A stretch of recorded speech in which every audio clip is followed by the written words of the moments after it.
Shalom Bapak Ibu Saudara yang dikasihi oleh Tuhan. Sungguh kita bersyukur kita boleh ada sebagaimana ada hari ini. Firman Tuhan hari ini tentang iri hati dan bahayanya. Pembacaan firman Tuhan dari 1 Samuel 18 ayat 8 sampai 14. Lalu bangkitlah amarah Saul dengan sangat dan perkataan itu menyebalkan hatinya. Sebab pikirnya kepada Daud diperhitungkan mereka berlaksa-laksa, tetapi kepadaku diperhitungkannya beribu-ribu.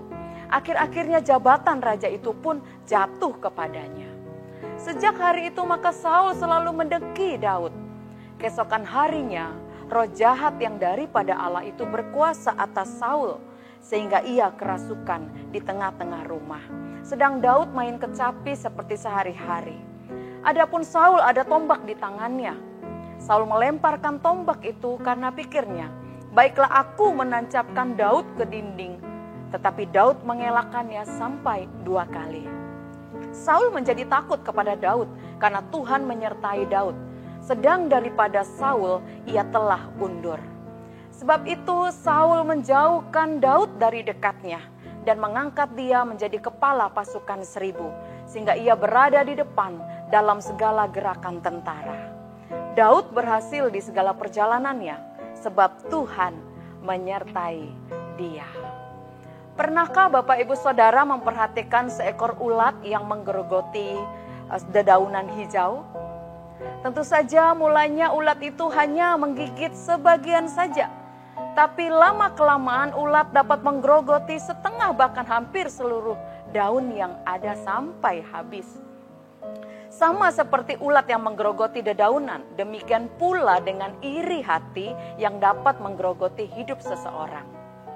Firman hari ini memperlihatkan kepada kita ketika suatu waktu Saul dan Daud pulang dari medan perang, para wanita dari seluruh kota itu datang dan menyambut mereka dengan meriah. Mereka disambut dengan pujian, nyanyian, dan tarian yang penuh dengan kegembiraan. Sambil menyanyi dan bergembira mereka berkata, Saul mengalahkan beribu-ribu musuh, tetapi Daud berlaksa-laksa. Betapa marahnya dan panasnya hati Saul mendengar hal tersebut. Saul marah saat dirinya dibanding-bandingkan dengan keberhasilan Daud. Saul merasa bahwa keberadaan Daud, seseorang yang tadinya bukan siapa-siapa, berasal dari padang, sekarang memperoleh keberhasilan yang melampaui dirinya, yang adalah seorang raja. Sejak hari itu Saul menyimpan perasaan iri terhadap Daud. Ketika Saul mendendam rasa iri terhadap Daud, coba kita perhatikan apa saja yang kemudian Saul lakukan. Hanya rancangan-rancangan yang penuh kejahatan saja yang muncul dan kemudian dilakukan oleh Saul. Ketika Daud sedang bermain kecapi untuk menghibur dirinya, justru yang dilakukan Saul adalah mengambil tombak dan melemparkannya kepada Daud sampai 2 kali. Saul berencana jahat untuk menancapkan Daud ke dinding dengan tombak. Tidak hanya itu, Saul juga sengaja menempatkan Daud menjadi kepala pasukan 1000 sehingga ia berada maju di depan setiap kali peperangan.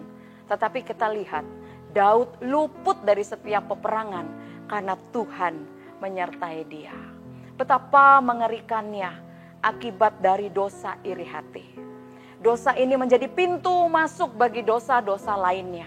Menimbulkan celaka, relasi yang rusak, konflik, bahkan pembunuhan. Bapak Ibu Saudara yang dikasihi oleh Tuhan, mungkin saja hal ini bisa kita alami kalau kita tidak menguasai diri. Kita akan marah dan tidak suka ketika kita dibandingkan dengan orang lain. Kita marah kepada orang yang menjadi pembanding kita. Apapun pasti kita lakukan agar orang yang dibandingkan lebih dari kita itu mengalami hal yang tidak baik. Tindakan seperti inikah yang Tuhan inginkan dari kita? Mari Bapak Ibu Saudara kita mensyukuri segala karunia yang dari Tuhan. Kelebihan orang lain kita buat jadi pemicu semangat kita untuk semakin mengasah diri dan memberikan yang lebih baik. Atasilah segala iri hati, dengki, dan datang memohon pertolongan Tuhan.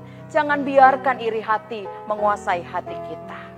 Kiranya firman Tuhan ini menjadi berkat dan menjadi perenungan untuk kita semua. Amin.